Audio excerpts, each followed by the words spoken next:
tous, c'est Julien chez Rock Auto Toyota. Aujourd'hui, on est dans le BZ4X pour répondre à vos questions au sujet du véhicule. Donc, c'est parti. En ce moment, on roule dans un BZ4X, c'est un VUS. Est-ce qu'il est comparable aux autres VUS dans la même catégorie que lui? Oui, c'est un véhicule, le BZ4X, qui se compare beaucoup avec un RAV4. On parle d'un format qui est quasi identique, l'espace intérieur, l'espace de chargement, la hauteur au niveau du sol. Donc, ça se compare vraiment avec un VUS standard. Est-ce que tu pourrais me donner les avantages d'avoir un tel véhicule? Les avantages d'un véhicule électrique sont nombreux. On parle d'abord évidemment de l'économie d'essence, donc tous les frais annuels reliés à l'essence qui ne cessent de monter, donc plusieurs milliers de dollars par année, on vient les sauver. On a un véhicule qui a une conduite souvent plus sportive due à l'accélération très rapide, puisqu'un moteur électrique et des batteries vont fournir une puissance immédiate. Et l'un des points très importants que j'adore, c'est le silence de roulement. Des véhicules qui sont très silencieux, qui sont confortables et qui sont doux sur la route. On parlait de la conduite en hiver. Est-ce qu'on doit davantage adapter notre conduite ou le véhicule répond aussi bien qu'un véhicule à essence? Au niveau de la réponse en hiver d'un véhicule électrique, c'est la même chose qu'un véhicule à essence.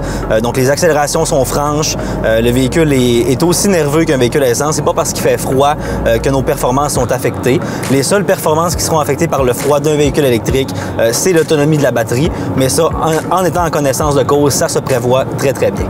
Est-ce que j'ai vraiment besoin de recharger mon auto à chaque soir? Recharger le véhicule à chaque soir, ce n'est pas une obligation, mais c'est vraiment une recommandation parce qu'on ne sait jamais qu'est-ce qui peut arriver. Est-ce que le lendemain, je vais avoir besoin de faire un voyage imprévu?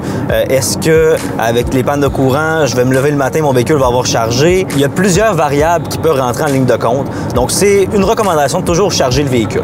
J'arrive à la maison, je le mets sur la charge. J'arrive au travail, j'ai accès à une borne, je vais le charger quand même. Je vais dîner au restaurant sur l'heure du midi, il y a une borne, je vais le charger. Donc, on profite de chaque occasion pour charger notre véhicule. Et quand je ne le charge pas à la maison, bien évidemment, ce n'est pas moi qui paie la facture d'électricité, donc c'est un petit peu plus intéressant aussi. Est-ce que c'est un mythe un peu de penser que plus on recharge notre batterie, elle va diminuer en efficacité? Il y a une croyance populaire qui dit que plus je recharge ma batterie, plus ça va nuire à mon autonomie à long terme. C'est vraiment un mythe. Du moins chez Toyota, c'est une technologie qui existe depuis très longtemps. Le constructeur travaille sur le véhicule électrique et hybride depuis 1965, donc c'est vraiment éprouvé. Toyota conçoit leur batterie, conçoit leur durée de charge, la puissance qu'ils sont capables de prendre pour garder une autonomie qui est stable et ça au long de plusieurs années, puisque de toute façon, la batterie chez Toyota garantit 10 ans, 240 000 km. Donc, ils croient en leurs produits et ils savent qu'est-ce qu'ils peuvent donner, quel rendement on peut avoir au long terme. En espérant que vous ayez aimé cette capsule au sujet de notre BZ4X, si vous aimeriez en savoir plus au sujet de nos véhicules électriques, je vous invite à venir nous rencontrer chez Rock Auto Toyota au 1540 Boulevard du Royaume-Ouest, Chicoutimi.